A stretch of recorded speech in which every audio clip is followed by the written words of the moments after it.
नमस्कार, मैं हूं राम किंकर सिंह। एमसीडी की राम कहानी में आपका हार्दिक स्वागत है। आपको याद होगा कि जब नगर निगम की पहली बैठक हुई थी तो किस तरह से हंगामा मचा था और एक बात को लेकर सबसे ज़्यादा लड़ाई हुई थी, वो है स्टैंडिंग कमेटी का चुनाव।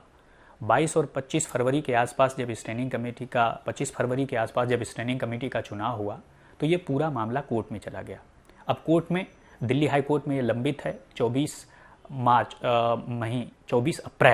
24 अप्रैल को इस बाबत कोर्ट अपना फैसला सुनाएगा।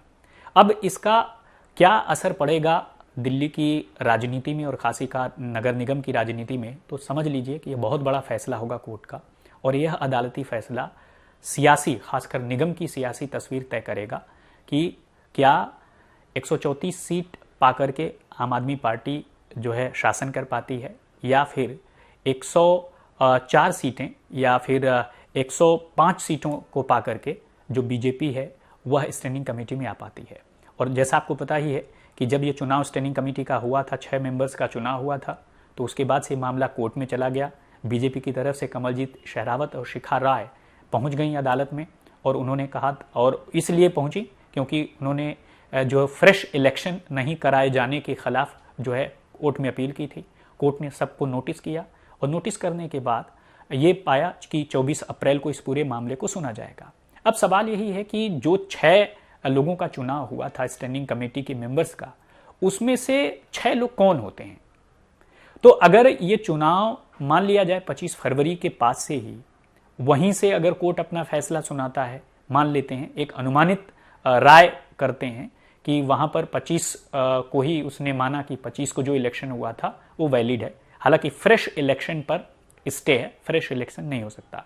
तो अगर 3-3 दोनों पार्टियों के हैं तो कैसे, कौन किस पार्टी का है, कितना है। तो अगर उसको मान लिया जाएगा तो जाहिर सी बात है, जैसे ही कोर्ट अपना जजमेंट सुनाएगा उसी समय से यह माना जाएगा कि वो चुने गए थे।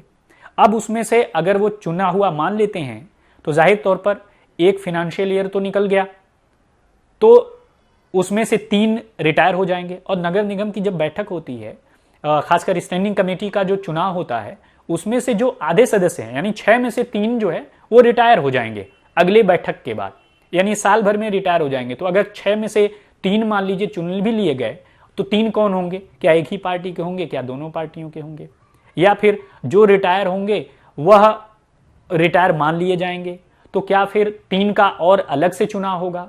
तो एक चकरघिन्नी जैसा फंस गया है पूरा मामला कि आखिरकार स्टैंडिंग कमेटी का क्या होगा।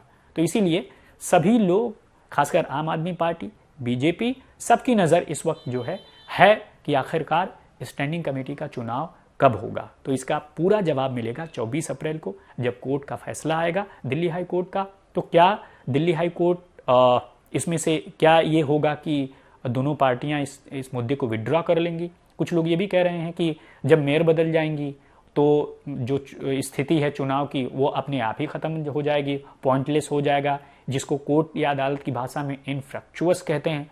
तो ऐसा भी हो सकता है।